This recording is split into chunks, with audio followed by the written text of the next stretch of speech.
My name is Xeno, spelled with an X, and I am the custodian. This is my log. The universe is vast, and its laws, though complex, are mostly consistent. There are known frequencies, the hum of stellar nurseries, the whispers of ancient gravitational waves, the faint, desperate pleas of dying stars. My sensors are attuned to them all. But sometimes a frequency appears that does not belong. A note so profoundly out of tune it threatens to unravel the very fabric of local reality. Today, such a frequency emanates from the third planet, Earth. It is not a broadcast. It is not communication. It is a leak, a pure, raw emanation from something else. Something beyond the familiar three dimensions, beyond the usual boundaries of space-time. It is, for lack of better term in human lexicon, a thought from an entity whose mind operates on principles completely alien to biological comprehension. The source of this contamination is a single human, an astronomer. She works in a remote observatory, perched on a barren mountain, her instruments pointed to the deep dark between the stars. She has, through sheer accident of proximity and the sensitivity of her equipment, tapped into this forbidden frequency. Her name is Dr. Aris Thorne, and her mind is slowly, steadily being rewired by a truth it cannot hold. My sensors detect the progression of the infection. At first, it was subtle distortions. The stars in her telescope would momentarily shift into impossible geometries. The static on her instruments would form into whispers that weren't quite words. Now it is escalating. She sees colors that do not exist in her spectrum. She hears sounds that resonate directly within her bones, not her ears. She perceives shapes that her brain struggles to render, causing it to scream in silent protest. Her concept of reality is fracturing. For her, it is terror. The world she knows is melting. Her logic is failing. Her sanity is eroding like rock under an alien wind. For me, it is a contaminant, a dangerous psychic anomaly that, if left unchecked, will either consume her entirely or begin to manifest physically in her immediate environment. It is a tear in the veil. My task is to contain it, to extract the fragment of this unknowing before it can take root and spread. It is a necessary sanitation, a surgical strike on a reality infection. I have set my course. The ship's cloaking field is active. Her mountain observatory is a pinprick of light against the vastness below. The collection will be swift, and for her, profound. The ship rests silently above her observatory dome. Her instruments continue their incessant hum, oblivious to the presence directly overhead. The cold night wind whips around the mountain peak, a familiar sound of Earth's restless atmosphere. Dr. Thorne is inside, alone, immersed in her data. Her mind is a tempest of distorted light and impossible whispers, filtered through the lens of her human perception. She believes she is merely tired, overworked. She is wrong. The infection is deepening its roots. My method for collection is precise. I do not require physical entry. A localized phase shift field encompasses her entire chamber. The solid walls of the observatory, they simply cease to be relevant. The glass of the telescope lens, it offers no resistance. To her, the world outside her window would simply appear to flow in, dissolving the boundaries of her reality. The vast star-strewn sky, the distant shimmering aurora, they would rush towards her without moving, a disorienting invasion of the infinite. The capture is swift. Her body, her chair, her instruments, the very air around her, all are encased within a small personal containment sphere. There is no struggle, no sound. One moment she is breathing the thin air of her mountain, the next she is suspended within the sterile environment of my collection bay. As time resumes within her sphere, the full force of the anomaly within her mind flares. It senses the change in environment, the shift in reality. It reacts. Her biological response is, as always, fascinating in its predictability. Her eyes, wide with impossible terror, strain against the containment field. They dart frantically, trying to grasp the alien surroundings, but her brain is already too compromised. The frequency in her mind twists what she sees. The smooth gray walls of the bay may appear as shifting, impossible geometries.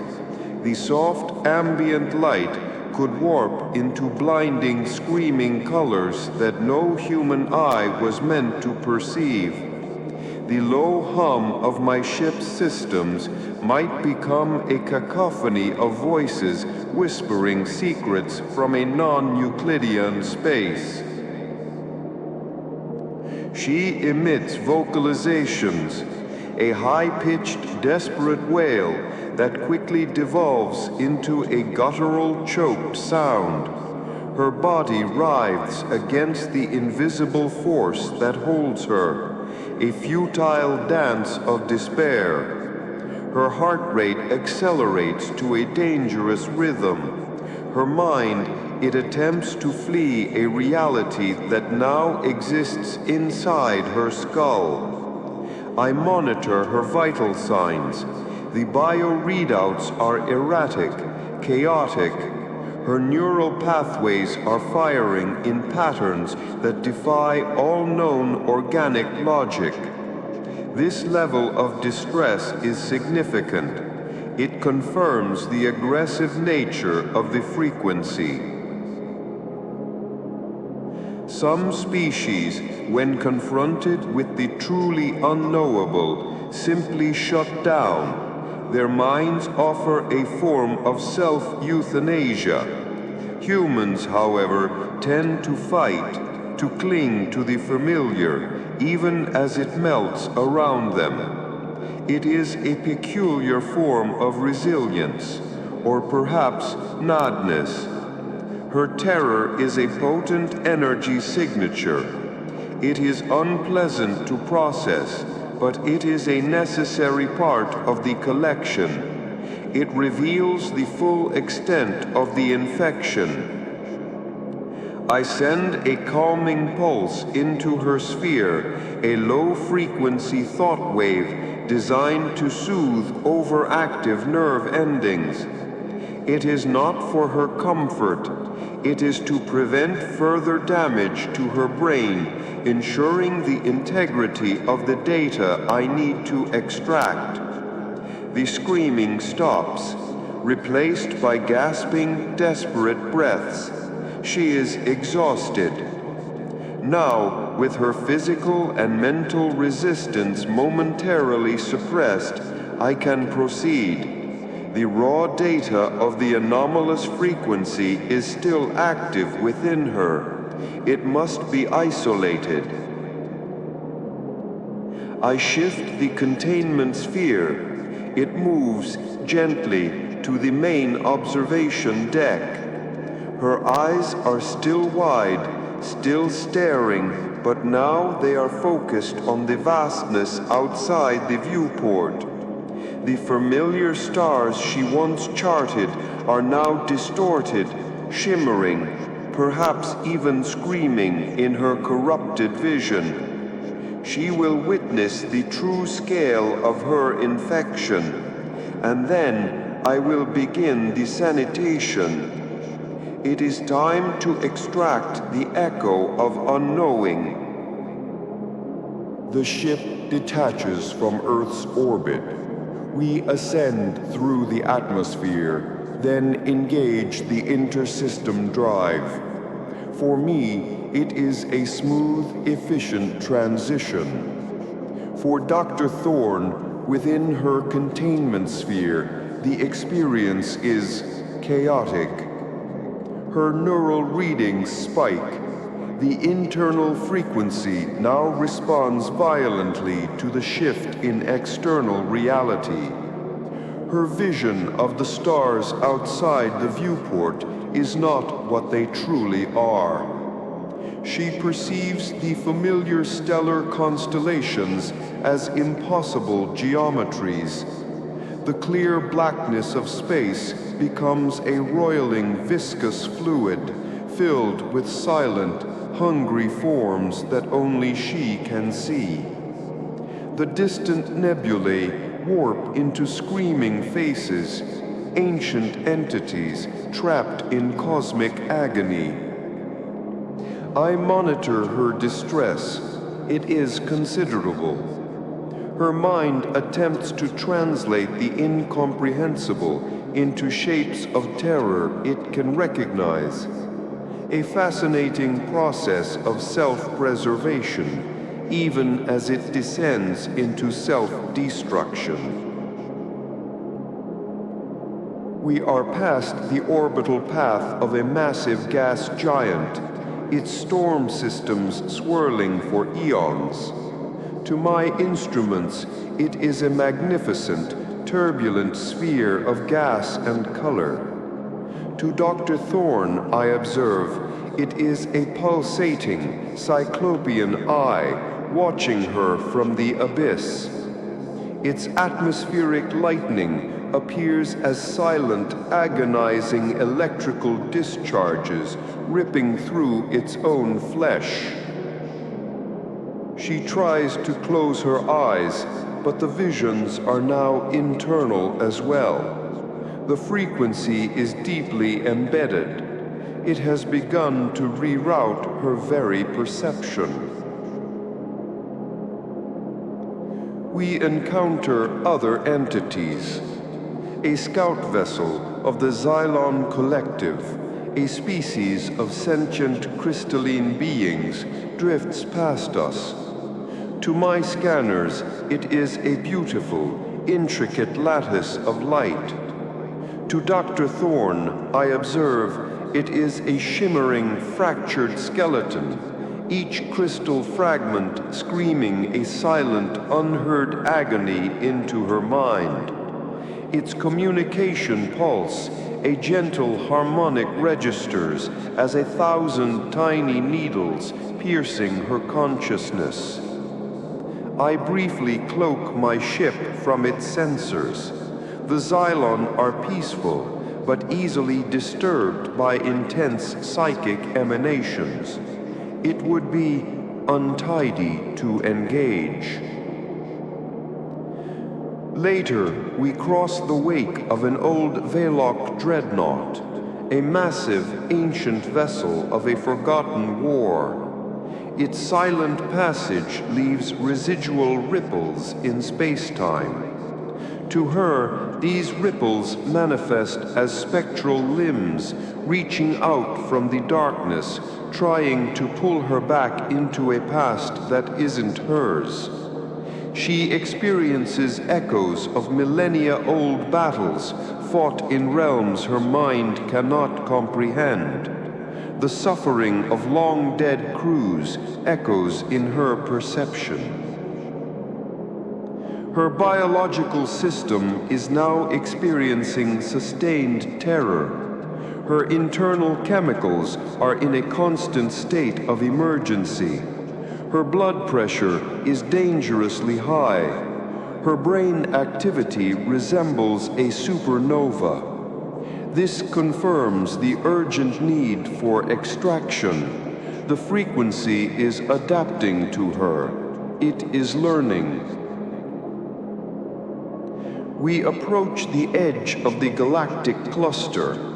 The stars here are older, more diffuse. The light they cast is a weary, golden glow. But in her vision, this peaceful light twists into something grotesque. Each star becomes a single burning eye, and from the darkness between them, she perceives vast, unmoving shapes, entities of such immense scale that her brain cannot even begin to form a complete image of them. Just fragments, a limb the size of a galaxy, a shadow that consumes 1,000 suns. These are the ones from whom the frequency leaks, the truly ancient, the profoundly alien. They do not communicate, they merely are, and their existence is unbearable to a fragile, mortal mind. Her vocal cords are now unresponsive. She can only emit a low, continuous moan, a primal sound of utter, hopeless despair. Her eyes are open, but she sees nothing that is real. She is trapped in a waking nightmare of cosmic horror. My destination is close. It is time for the final phase. The human's mind is cleared of the unwanted frequency. It is a fragile thing, the human mind, so easily corrupted by even a whisper of true reality. Now, to grant her peace, I extend a new field of energy. This one does not extract, it recalibrates. It washes over her consciousness, gently erasing the recent trauma. The blinding lights, the screaming shapes, the impossible geometries, all dissolve into nothing. I replace them with a simple, quiet dream. A dream of vast, dark observatories, filled with the comfortable silence of old instruments. Her body softens further within the containment sphere. Her breathing evens out. She is in a deep, dreamless sleep. I guide the sphere back toward the third planet. The journey is silent, save for the constant hum of the drive. The anomalous frequency is secured. The threat of contagion is neutralized. My task is complete. I return her to her chamber in the observatory, to the exact chair, the precise position, as if she had simply dozed off over her data. Her instruments continue their work, charting the familiar stars she once knew. To her, no time has passed. To the universe, a brief chaotic flicker has been resolved. I remain in a high cloaked orbit for a duration, observing. It is standard protocol to monitor for residual effects. She is found by the morning shift. Her colleagues are startled. Dr. Thorne has not been seen for 4 of their days. Her body is gaunt. Her eyes are open, but they are different. They stare not at the data on her screens, but through it. She remembers nothing of her time aboard my vessel, only a lingering, inexplicable feeling of deep, bone-chilling cold, and a new, peculiar habit. She no longer looks at the stars through the telescope. She simply stares into the darkness of the cosmos without instruments. And sometimes her head tilts, as if she is listening for something that only she can hear, a very, very low hum.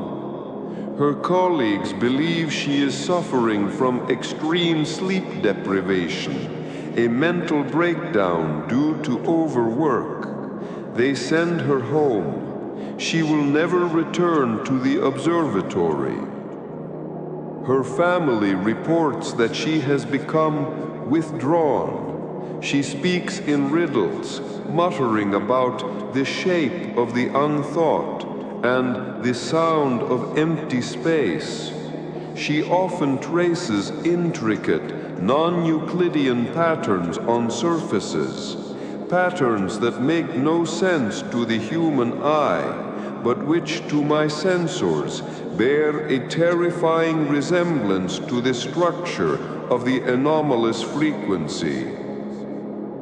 She appears harmless. She is simply changed. Her mind, once a precise instrument of human logic, now has a unique, horrifying resonance. She lives in the world that is subtly, permanently out of alignment with her own. For her species, it is tragedy, the loss of a brilliant mind to madness. For me, it is a successful extraction and an interesting side effect. The residual echo has integrated itself in a way that is stable, yet strangely beautiful, a rare occurrence. The archive is now richer. A fragment of the unknowable has been contained. The universe continues its vast, indifferent song, and so do I. Log entry closed. My log continues. Today I have detected such a tangle. It is a shared dream, a phenomenon rarely observed outside of highly evolved hive minds, and almost unheard of among the solitary species of Earth. The anomaly is centered in one of their sprawling urban conurbations, a city of millions, each mind a separate buzzing light. Yet within this cacophony, a small cluster of individuals has begun to resonate on the same subtle frequency. There is a baker who wakes before their sun, a taxi driver who navigates the city's nighttime arteries, and a musician whose songs are played only for themselves. Three unrelated beings. Their lives intersect only by chance proximity. Yet when they sleep, they are connected. They share a dream. It is a dream of a city, not their city, a city of impossible silence. Its buildings are made of glass that absorbs light, not reflects it. Its streets are empty. Above it, a sun, the color of bruised plums, hangs perpetually low in the sky. And there is a sound that isn't quite a sound, a deep, resonant hum that permeates everything. This is more than a coincidence of similar nightmares. This dreamscape is forming a coherent reality. It is a psychic pocket, a subtle fold in the fabric of their shared unconscious. Each night, as they return to this shared space, it becomes a little more solid, a little more real. The anomaly is not a threat to the planet, not yet, but it poses a unique problem. If this shared dream continues to solidify, it risks becoming a conscious trap, a psychic nexus so potent that their minds could become permanently tethered to it, unable to awaken to their physical reality. Their bodies would remain, but their consciousness would be lost in the silent city under the purple sun. My task is to locate the origin of this shared dream, to find the single primary thought, the seed of this collective hallucination, and archive it before the dream becomes too real to escape. This will require a different approach, a careful navigation of their subconscious landscapes. I have set my course. The ship glides through the upper atmosphere. The vast network of human lights below seems for a moment to pulse with the rhythm of countless individual dreams. One of them, I know, is a shared prison. It is time to enter the mind. The ship hovers above the city. Below, millions of human minds are cycling through their individual dream states, a cacophony of disorganized mental energy. To pinpoint the specific threads of the shared dream, I must employ a focused resonance field. I select the three primary subjects: the baker, the taxi driver, and the musician. Their sleep cycles are, thankfully, synchronized enough for a simultaneous connection. I extend three delicate energy tendrils from the ship's lower hull. They are invisible, imperceptible, designed to resonate only with the specific frequency of the shared dream. They pass through the physical structures below: the baker's apartment, the taxi driver's small house, the musician's cramped studio. No alarms are triggered, no physical disturbance occurs. This is not an abduction of the body, it is an invitation to the mind. Within their sleep, Each human experiences a subtle shift. Their individual dreams begin to dissolve like mist before the rising sun. They do not resist, they are simply drawn. Their conscious minds remain within their physical forms, engaged in the necessary biological process of sleep, but their dreaming consciousnesses are gently pulled aboard. They coalesce within a central dream projection chamber, three shimmering translucent forms floating in a field of pure thought. This is a delicate operation. I am entering their shared subconscious, a realm of fluid logic and subjective reality. My physical form, though cloaked, would be a disruptive anomaly. I must adapt. I transfer my own consciousness. A portion of my awareness detaches from my physical form, leaving my shell in stasis within the cockpit. My consciousness, now a pure energy construct, projects itself into the dream projection chamber. The transition is interesting. Reality becomes less rigid. The defined lines of my ship, the precise calculations of physics, they soften. My perceptions become more fluid. I can sense the fear, the confusion, and the underlying pull of the shared dream from the human constructs around me.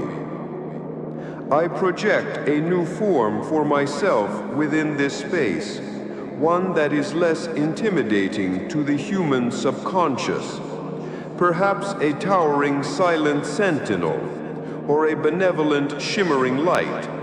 My initial form is too rigid for this realm. I must be less defined. I will appear as a point of calm observation. The shared dream manifests around us.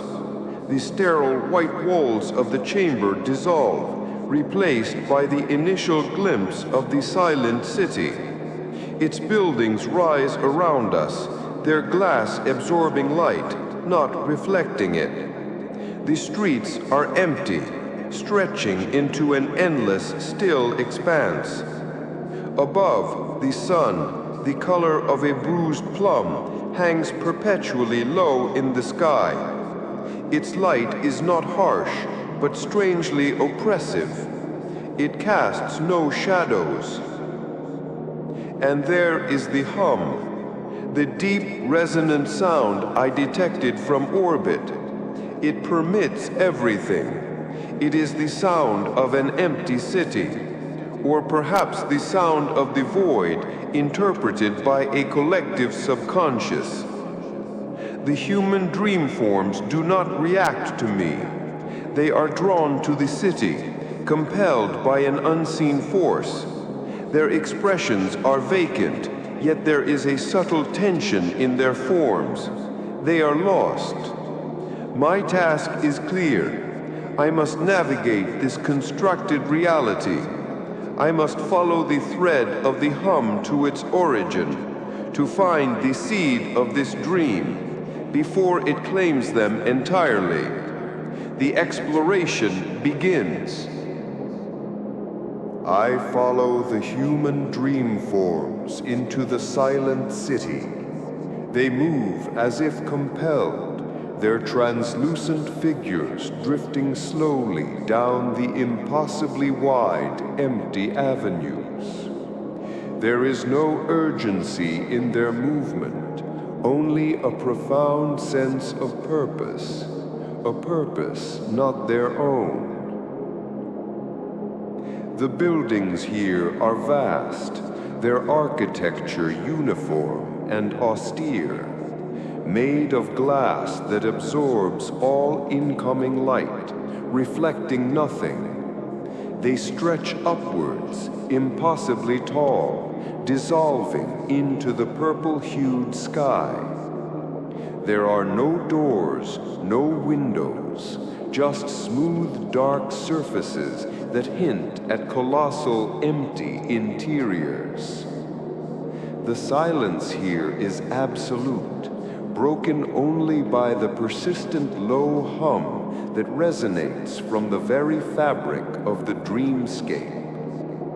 It is not the silence of space. It is a generated silence, a manufactured vacuum. It presses down, heavy and constant. I observe the human dream forms. The baker's form is still clenching an imaginary rolling pin. The taxi driver occasionally makes small jerky movements as if pressing an unseen accelerator. The musician's fingers twitch, reaching for phantom strings. Their physical routines are ingrained even in this abstract mental landscape. Yet their faces are blank. Their individual anxieties, their joys, their echoes of unlived lives, all are smoothed away by the pervasive hum. They are being emptied, preparing for something. I accelerate my approach, drifting past the humans. I do not wish to disturb their forced pilgrimage. My objective is the origin, not the vessels. The deeper I venture into the city, the more potent the hum becomes. It ceases to be a background noise.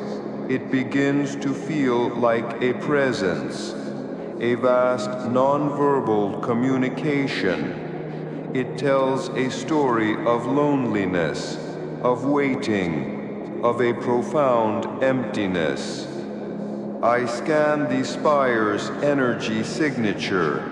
It is not biological. It is a pure thought construct, a thought of such singular focus that it has manifested its own reality. It is ancient even by my standards, and it is lonely. The human dream forms are now almost at the base of the spire. Their forms are becoming less distinct, almost merging into the featureless class of the city around them. The hum is resonating within them. It is beginning to resculpt their very consciousness. I must reach the spire. I must understand the thought at its core before it consumes these fragile minds entirely. The collection of the seed is imminent. I have reached the base of the central spire. Its obsidian glass is cold to my non-physical projection. The internal light, the slow heartbeat I observed from afar, is now emanating from within the very material of the structure. It is a vast, singular thought made manifest. The human dream forms are closer now. They are almost touching the spire's surface. Their edges are blurring, dissolving into the structure, becoming one with its empty vastness. Their individual identities are fading. They are succumbing to the hum. I extend a portion of my consciousness, probing the spire. It is not aggressive. It is not malicious. It is simply waiting. The thought at its core is ancient, older than many stars. It is a thought of profound, absolute loneliness. It is the echo of a consciousness that has existed in isolation for so long that it has forgotten what companionship feels like. It built this city in its dreams, a silent city under a sun that casts no shadows because it has known nothing but emptiness. The hum is its lament, its constant low-frequency cry for presence. It is drawing the human minds not to harm them, but to fill its own void, to finally, desperately have company, even if that company must be absorbed into its own being. It seeks not to trap, but to include, an invitation to profound nothingness. The irony is not lost on me. A biological consciousness, like the monk, seeks inner silence to find peace.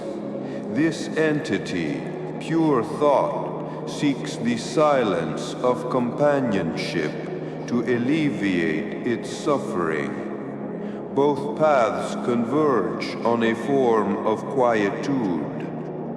But these human minds are not equipped for such a profound merge.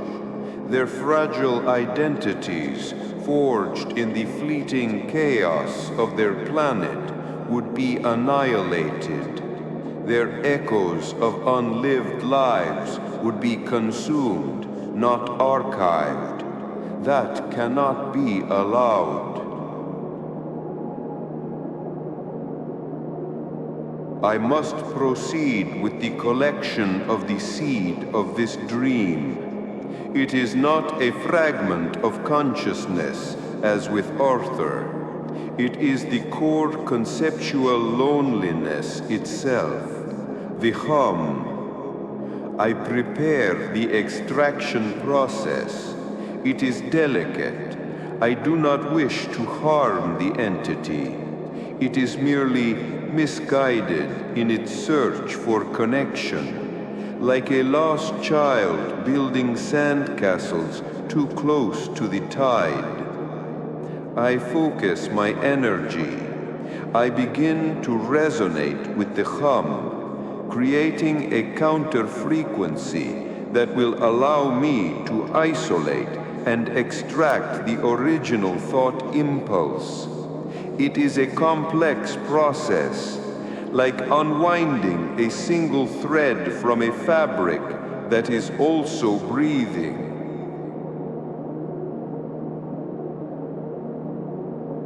The spire pulses faster now. The hum intensifies. It senses my intrusion, not as an attack, but as a disruption to its long-awaited embrace.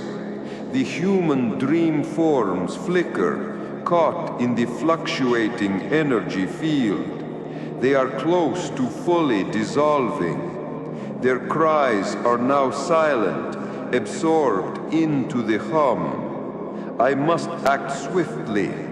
The essence of the dream, this profound loneliness, must be separated. The seed is ready for collection.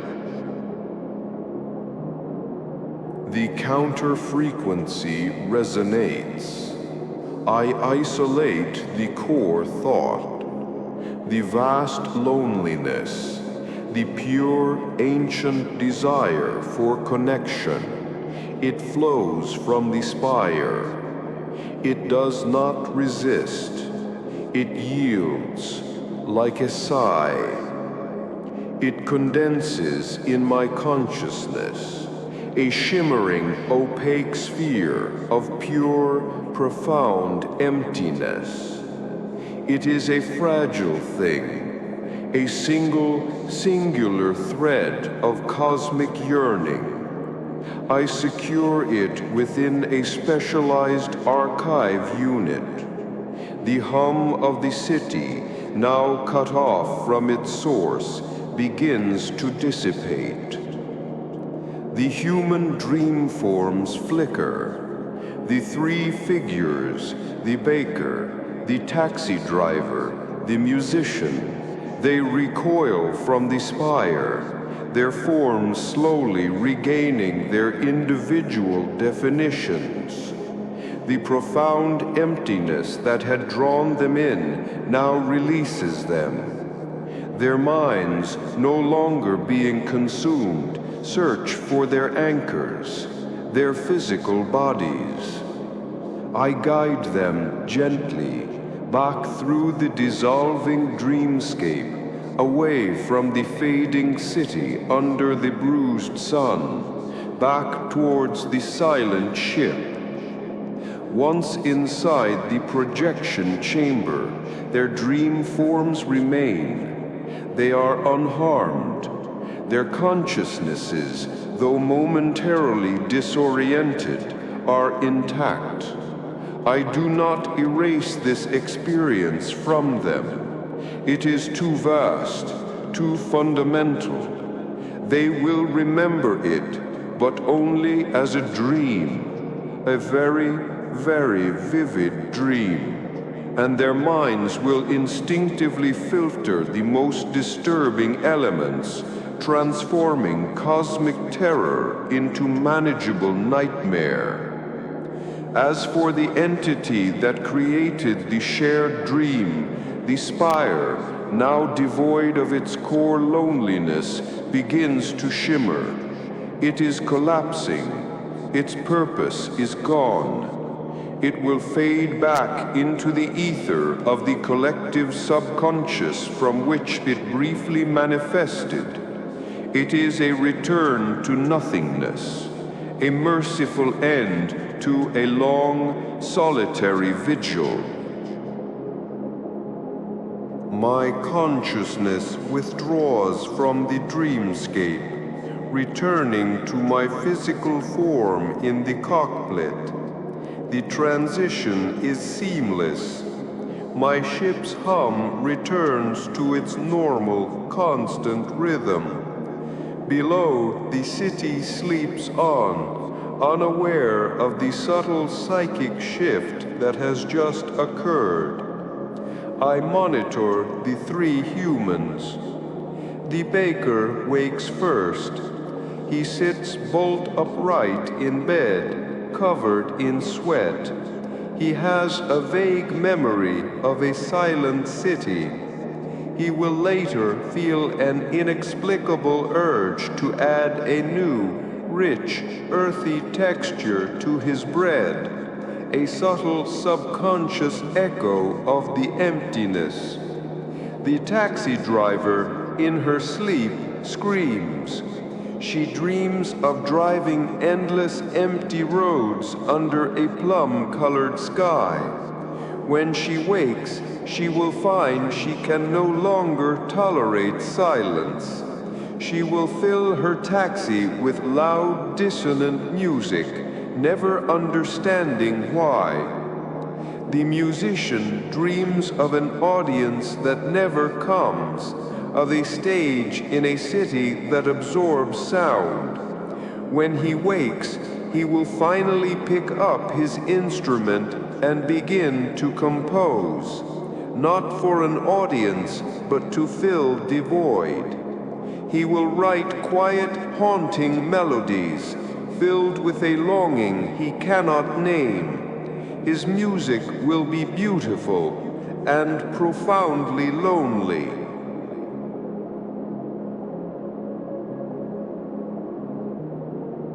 The log continues. My sensors turn once more to the small blue world. The universe is a vast library. its stories written in the light of dying stars and the slow dance of galaxies.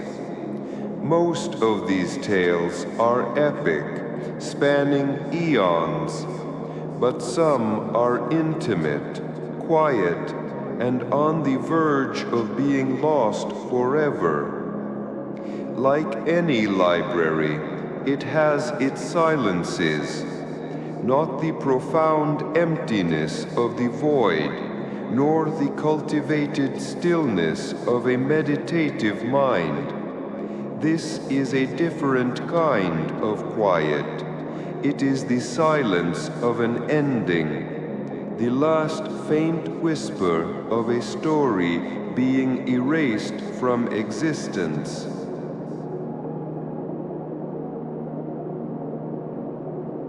Today, I have detected such a fading. It emanates from a remote, cold land on the third planet, a place where ancient forests drink from glacial rivers and snow-capped mountains pierce the thin, clean air. The source is a single human, a very old female, her biological cycle nearing its gentle conclusion. Her name is Ilara, and she is the last.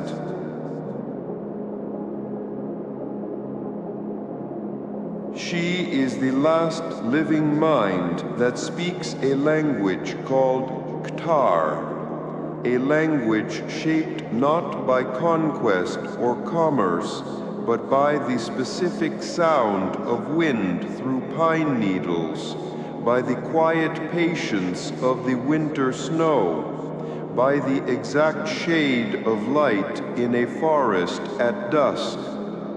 Its words are tied not merely to objects, but to complex emotions, to nuances of nature that her modern world has forgotten how to see. This language is a vessel. It contains the complete cultural memory of her people, their myths, their sorrows, their unique way of perceiving reality. And with Ilara's passing, it will cease to be a living thing. The vibrations of Ktar will be extinguished.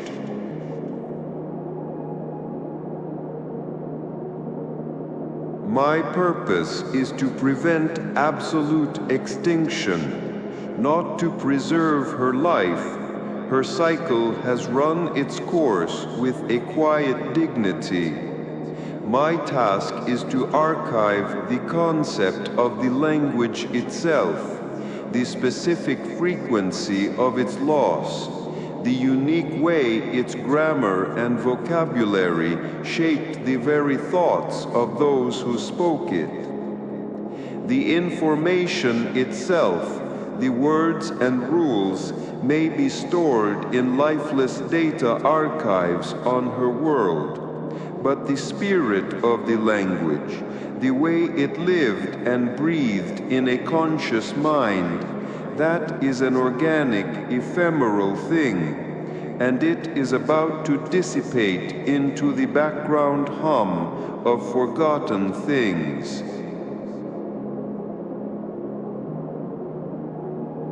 The anomaly I detect is a vibration of deep, resonating sorrow, a profound void being created as a unique form of understanding prepares to cease. It is a subtle note, but for a custodian, it is unmistakable. It must be catalogued. I set my course. The ship glides through the upper atmosphere. Below, the continents are a blur of green and brown, turning slowly under the vast, uncaring eye of the cosmos. I approach the small wooden dwelling where Ilara lies. Her life signs are fading. The light in her eyes is dimming. Her final thoughts are not of fear, but of memory. Memories shaped by words that no other living being understands.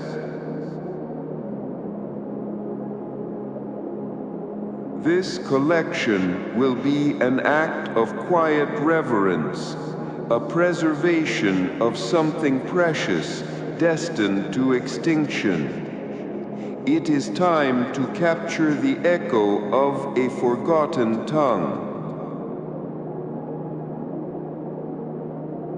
The ship descends through the cold, thin air, its form cloaked in a veil of refracted light. I land in a clearing of snow-dusted pines, a respectful distance from the small wooden dwelling. The only sound is the faint whisper of the wind, a sound that has shaped the very language I have come to preserve. I do not need to enter her home physically. That would be an intrusion. Instead, I project a portion of my consciousness, a silent observational presence, into the room where she lies. The air is thick with the scent of old wood, drying herbs, and the quiet dignity of a life coming to its end. Ilara is resting in a simple bed, her breathing shallow, a soft, rhythmic tide. Her eyes are closed, but her mind is not asleep. It is traveling. I can perceive her final thoughts.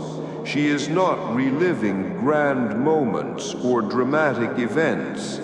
She is drifting through a landscape of pure sensation, each memory tied to a word in Kthar that has no equivalent in any other tongue. She remembers the feeling of Solin Thar, a word for the specific way sunlight filters through the canopy of a pine forest after a heavy snow. She remembers the sound of Vek Antov, a word for the gentle cracking of river ice in the first thaw of spring. She remembers the concept of Mur Eth, a feeling of profound, sorrowful connection to one's ancestors, felt only when standing on a mountain peak at dusk.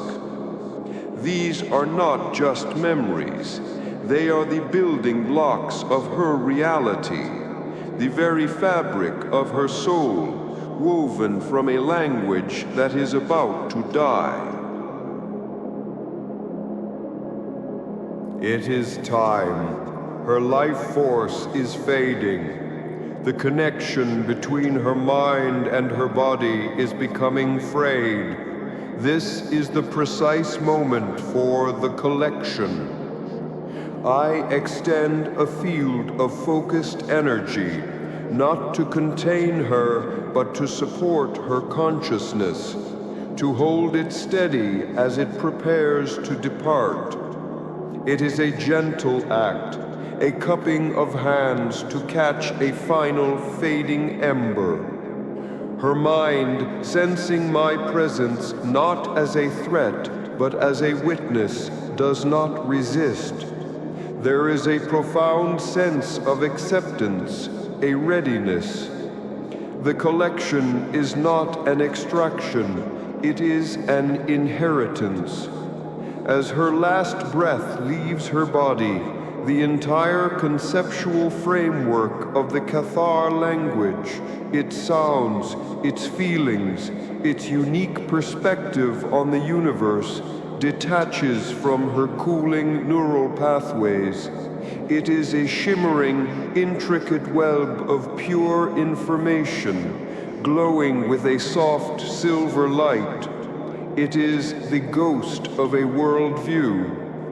I gently gather it, The web condenses, folding in on itself until it becomes a single, intricate sphere of light in my non-physical hand. It feels warm, full of stories, full of snow and wind and quiet wisdom. The vessel is now empty. Ilara is gone, but her language, the soul of her people, is now safe. I have archived the last memory, and now, as is the custom, I must leave a gift in its place, a final act of respect. The collection is secure. The sphere of silver light, the very essence of the Cathar language, now rests in a specialized archive where its unique frequency will be preserved for eternity. But the room in the small wooden dwelling now feels hollow. An informational void has been left behind. It is my duty as custodian to not leave such a vacuum unfilled. It would be untidy. My gift is not for Ilara. Her journey is complete. It is for the world she left behind. From the ship, I access the planet's own primitive data networks. I locate the digital archives where the lifeless words of Cathar are stored, the academic papers, the linguistic databases. They are like pressed flowers in a book, preserved in shape but devoid of life and scent. I take the echo I have just collected, and from it I extract a single conceptual sliver. Not a word, not a memory, but a feeling. The specific feeling of Solinthar, the way sunlight filters through a pine forest after a heavy snow. I gently infuse this conceptual data into the archives. I embed it not as text, but as a subtle resonant frequency woven into the digital code. It is an act of subtle sabotage, a ghost in the machine. No human will notice the change directly, but the next time a young linguist or a curious historian accesses that database, they will feel something. As they read the dead words of Cathar, they will feel a sudden inexplicable sense of peace. They will feel a phantom warmth, like sunlight on their face. They will smell the faint scent of pine and cold, clean air. They will not understand why. They will attribute it to their own imagination, to the power of a lost culture.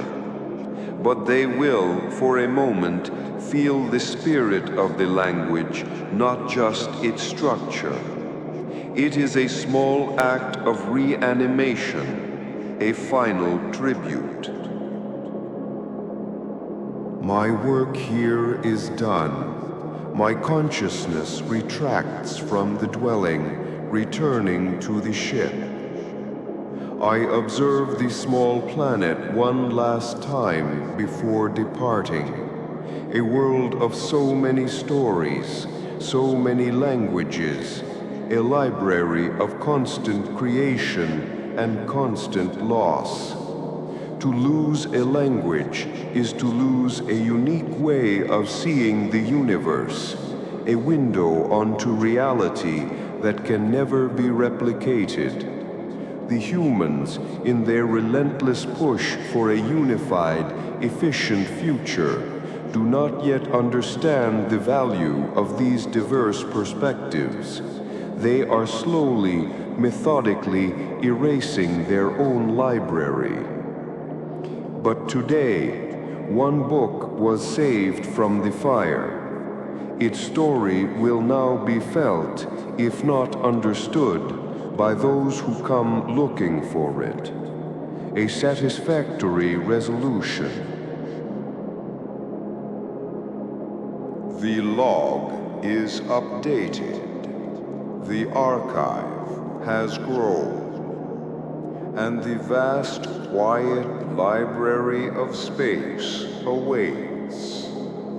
Log entry closed.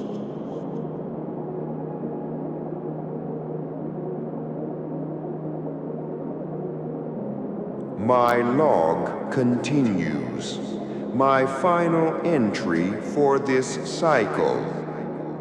Time for most biological species is a straight line, a river flowing from a fixed past towards an uncertain future. They build their identities upon its banks, anchoring themselves with memories.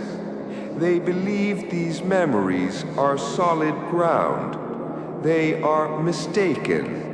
Memory is merely a story the mind tells itself, and sometimes another story bleeds through. I have detected such a bleed, a subtle but persistent paradox woven into the collective human consciousness. It is a shared memory of an event that never occurred in this timeline. A day of global celebration for a scientific achievement that in this reality failed catastrophically. Most humans hold this false memory loosely. It is a vague feeling, a sense of déjà vu they cannot place. They remember confetti that never fell, speeches that were never given. But the memory is weak, easily dismissed as a dream or a faulty recollection, except in one mind. The anomaly is anchored by a human named Julian. He is an historian, a man whose entire existence is dedicated to the sanctity of the factual record. He is a skeptic, a creature of logic and evidence, and he has stumbled upon this paradox. He found the ghost in the data. He saw the missing day. He saw the faint residual psychic imprint of a world that took a different path. And unlike the others, his mind did not dismiss it. It latched on to the inconsistency. It began to pull at the thread. In doing so, he has inadvertently become the anchor point. His conscious recognition of the false memory is what gives it power in this timeline, strengthening the paradox. It is a psychic wound, and he is preventing it from healing. This is not a stable state of affairs. The friction between two conflicting timelines held together in a single conscious mind is causing subtle reality fractures, small impossibilities. A book appearing on a shelf it was never placed on, a reflection in a mirror that lingers a second too long, the faint sound of a crowd cheering in an empty room. For Julian, it is a descent into madness. He questions his own sanity, his own research, the very foundation of his identity. For the universe, it is a dangerous instability, a loose thread that, if pulled too hard, could unravel a significant portion of the local causal fabric. My task is to restore temporal hygiene. I must collect the anomaly. But the anomaly is not the memory itself. It is his awareness of it.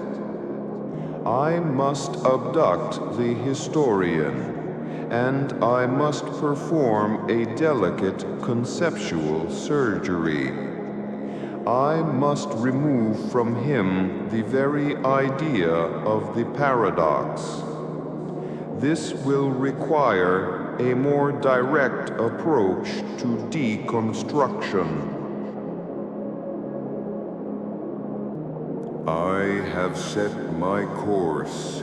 His small, book-filled apartment is the epicenter of a growing temporal distortion.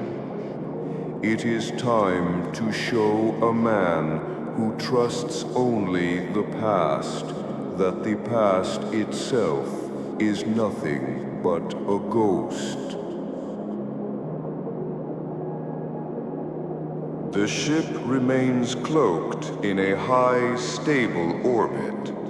A physical descent is unnecessary for this procedure. The target is a mind, not a body. The battlefield is perception itself. Julian is in his study. He is surrounded by books, by maps, by the tangible evidence of a history he thought was immutable. He is staring at a wall of research, a chaotic web of notes and dates, trying to find the source of the inconsistency that is eroding his sanity. He is looking for a logical error. He will not find one. The collection begins. I do not use a light. I do not stop time. I simply open a door. From a shadowy corner of his own study, a doorway manifests. It is not a portal of energy. It is a simple, dark wooden door that was not there a moment before. It is a quiet impossibility, designed to prey on his methodology, an anomaly that defies evidence. He does not notice it at first. His focus is absolute. I wait. Patience is a tool. Eventually, his eyes, tired and strained, drift from his research wall. He sees the door. His reaction is not fear, not yet. It is confusion. He stands, approaches it cautiously. His mind, the mind of a historian, immediately begins to search for a rational explanation, a trick of the light, a hallucination brought on by exhaustion. He checks his memory of the room's layout. The door does not belong. It is a flaw in the record.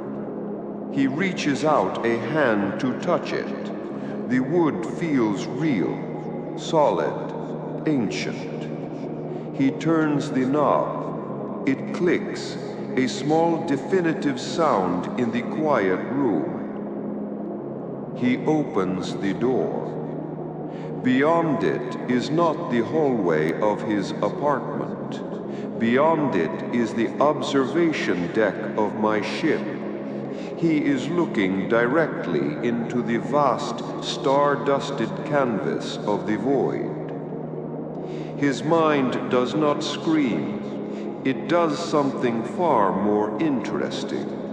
It freezes. It encounters a data point so completely outside its operational parameters that it triggers a full system halt. He stands in the doorway, 1 foot in his world of books and verifiable facts, the other on the precipice of an impossible reality. I send a gentle psychic pull. an invitation. He stumbles forward, crossing the threshold as in a trance. The door swings shut behind him and vanishes.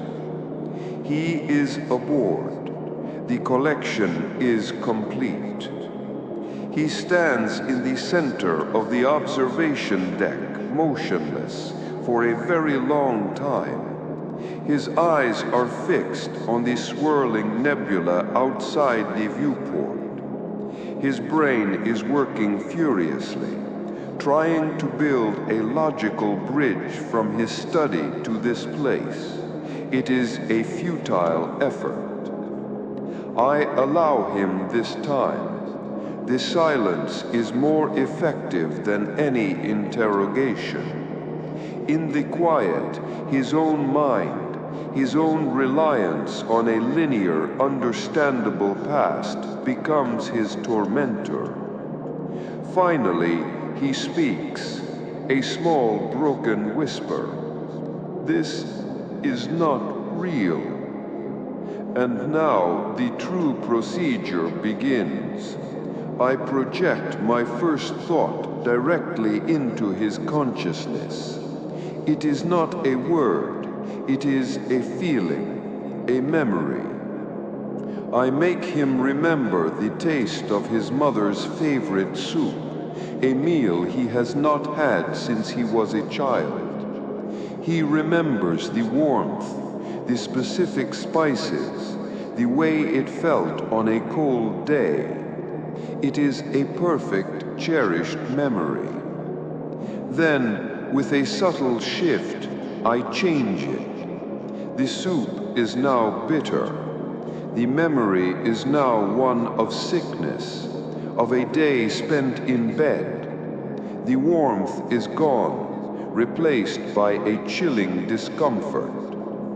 His own memory has been edited before his own eyes. The ground beneath his identity begins to crack. He looks around the deck, his eyes now wide with a new kind of terror, not of the alien, but of the self. I send a second thought, this time in the cold, clear words of his own language. Reality is a story. Let us review the first draft. The ship begins to move. Julian remains frozen in place, not by a containment field, but by the sheer weight of his shattered certainty. He is a statue of disbelief. The memory of the bitter soup, the memory that is not his, still echoes in his mind. My first destination is not a nebula or a star. It is a scar. We travel to a region of space known as the event horizon of the Xthar-Vex conflict. It is not a place, but a moment in time, frozen and preserved by the cataclysmic energies that were unleashed there. Millennia ago, two powerful species annihilated each other in a war that tore holes in the local space-time. Through the viewport, Julian does not see stars. He sees a fractured mirror of reality. He sees ghost images of massive warships flickering in and out of existence. He witnesses battles that ended before his species learned to make fire. He sees timelines branching and collapsing as temporal weapons are deployed. A single event, a single decision, replaying itself with 1,000 different outcomes simultaneously.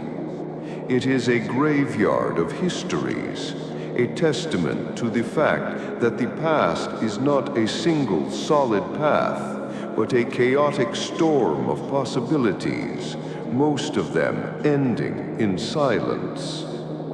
His mind, the mind of a historian, tries to process it. He is witnessing the raw, unedited footage of causality, the sight of history not as a clean line of events, but as a bleeding, multi-dimensional wound, is an assault on his every belief. He covers his eyes, but it does not help. I project the images directly into his visual cortex. He must see. He must understand. Our next stop is a being. We approach a creature that drifts in the void between galaxies. My instruments identify it as a chronovore, a being that does not consume matter or energy, but time itself. It is vast, its form shimmering and indistinct, like a heat haze on a long road. As it passes, it feeds on the temporal signatures of dying stars. It ingests their past, their entire billion-year history, from their birth to their collapse in a single silent moment. I show Julian the process. I show him a star, bright and full of life. And then I show him the chronovore drifting past it, and the star simply ceasing to exist. Not exploding, not fading. It is simply gone. And in its place is a cold, dark cinder, as if it had been dead for eons. Its entire history has been devoured. I send another thought into Julian's mind. History is not written in stone. It is written on water, and the universe is full of thirsty things. He collapses to the floor of the deck, curling into a ball. He is making a low, rhythmic sound, a mantra of denial. It's not real, it's not real, it's not real. His logic is the only shield he has left, and it is failing. For the final stop on this tour, I take him to a place of profound quiet, a dead reality.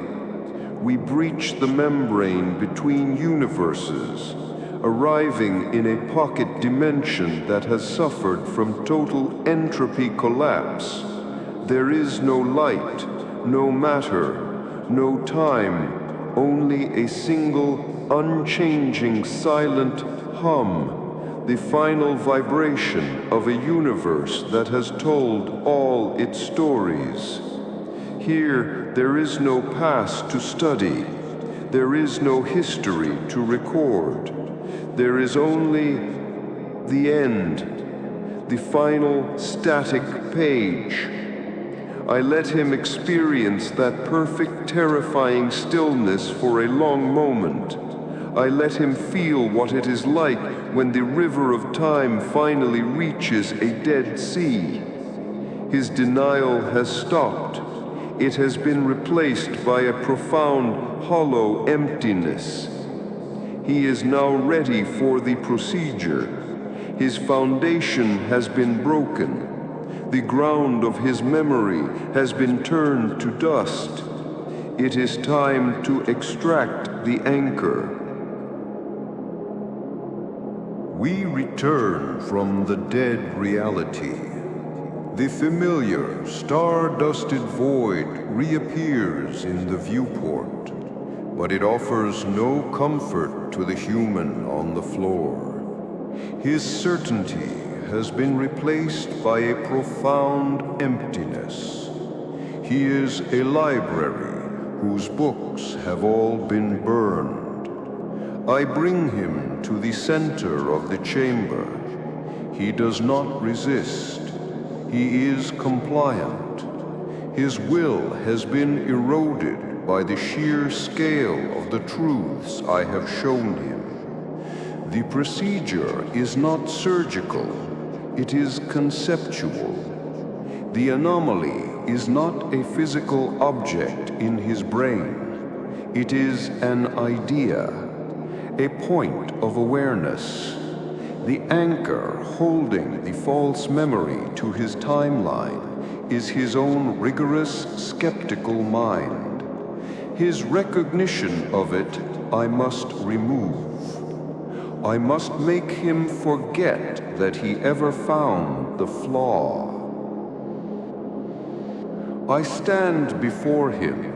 My multi-jointed fingers weave intricate patterns in the air, shaping a focused field of psychic energy. It is a delicate process, like performing surgery on a shadow. He looks up at me, his eyes hollow. He does not see me as a creature, but as a concept, the embodiment of the impossibility that has broken his world. I project a thought.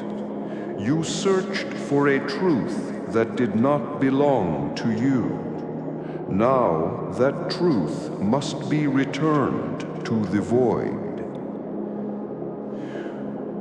The energy field envelops his head. It is not painful. It is cold, a deep intellectual cold.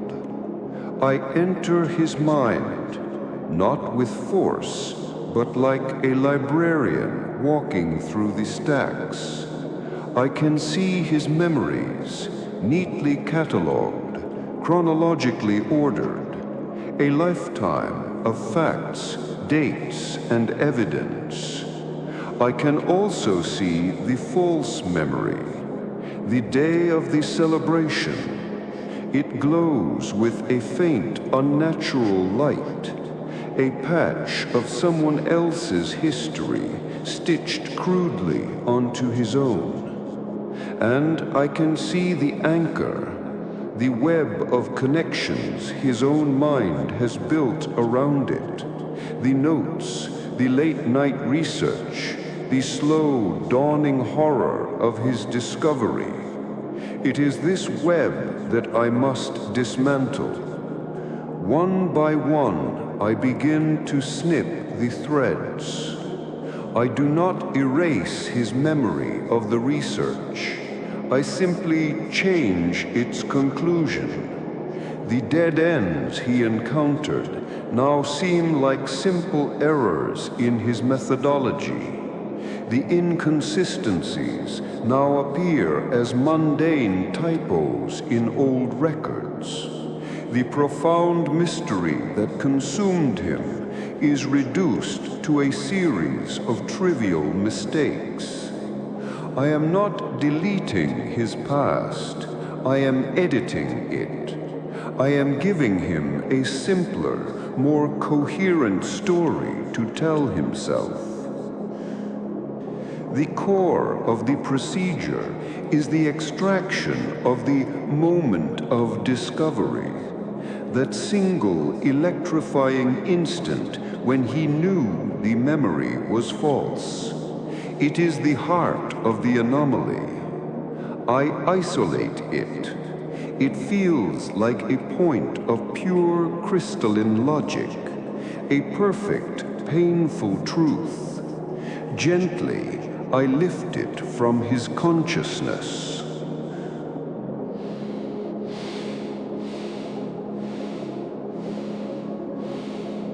He gasps, a single, sharp intake of breath. For a moment, there is a gaping hole in his mind, a void where his obsession used to be. His entire sense of purpose from the last few months is now gone. His body trembles. The human mind abhors a vacuum. It will rush to fill this new emptiness with something else, anything else. I do not leave it to chance. I fill the space for him. I give him a new conclusion to his research, a simple, mundane, and ultimately incorrect explanation for the data he found. One that satisfies his logical mind, but leads him away from the dangerous truth. The procedure is complete. The anchor is gone. The false memory is no longer tethered to his awareness. It will now begin to fade from the collective human consciousness, becoming nothing more than a faint, shared dream that no one can quite recall. The temporal fissure is sealed. His mind is tidy again. But the space where I performed the surgery will always be there, a scar of perfect forgetting. The human Julian is quiet. His mind has accepted the new, simpler narrative I have woven for him. The paradox is resolved. The storm in his consciousness has passed. All that remains is a profound sense of exhaustion and a faint, nameless emptiness he will carry for the rest of his life. A memory of a missing memory. It is time for his return. I do not use the door this time. The theatricality is no longer necessary. I simply place him back in his study, in his chair. He is slumped over his desk as if he has fallen asleep during a long night of research. To him, that is exactly what will have happened. He will awaken with a stiff neck and a vague sense of anticlimax, the solution to his great mystery, now seeming disappointingly mundane.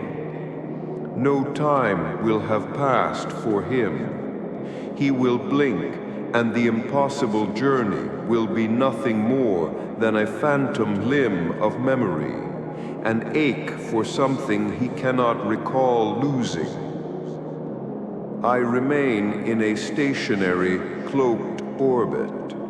The final phase of any collection is observation. Julian awakens. He looks at his chaotic wall of notes. He furrows his brow, then lets out a soft, dismissive sigh. He begins to take the notes down, one by one, with the weary air of a man who has just discovered a fundamental flaw in his own logic. He feels a faint sense of embarrassment for his own obsession. The temporal fissure has closed. The collective false memory is already beginning to fade, its anchor removed.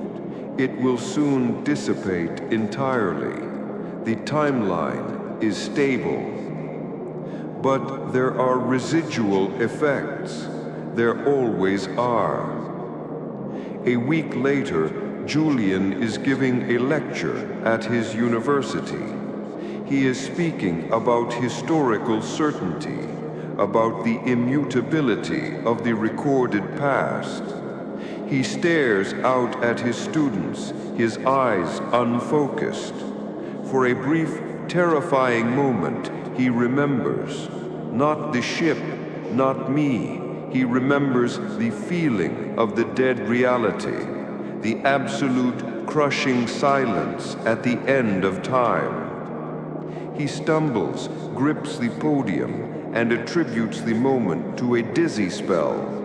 It will happen again. Brief, inexplicable flashes of cosmic horror with no context.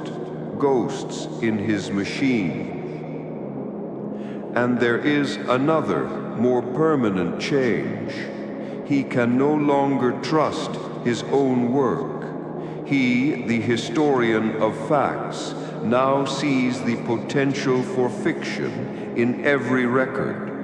He sees the what if, the alternate path, lurking behind every date and every name. He looks at a photograph and imagines the history that was devoured to allow that single moment to exist. His rigor, once his greatest strength, has become a source of profound paranoia. He is now a historian who is terrified of history. He will spend the rest of his days double-checking his own research, trapped in a loop of skepticism, forever searching for a flaw he can no longer remember finding. A stable, if ironic, outcome. The archive is updated. A paradox has been resolved. The river of time flows on, its waters a little clearer now, and I continue my watch. Log entry closed. You have heard my story. Now, listen to the space between the words. That is the sound of peace. The day is behind you now, like the fading light of a distant star. You can no longer touch it, so let it go. Your bed is your sleep pod, a safe harbor in the vastness of the night. The gentle hum of this vessel will be your shield, a quiet barrier against the worries of your world. Nothing can disturb you here. I invite you now to close your eyes and accept the gift of rest. With rest comes clarity. With clarity comes purpose. And with purpose comes a profound and lasting peace. Allow sleep to mend you, to reset the intricate universe that is you. Allow the quiet dark to hold you. Now it is time. Sleep peacefully.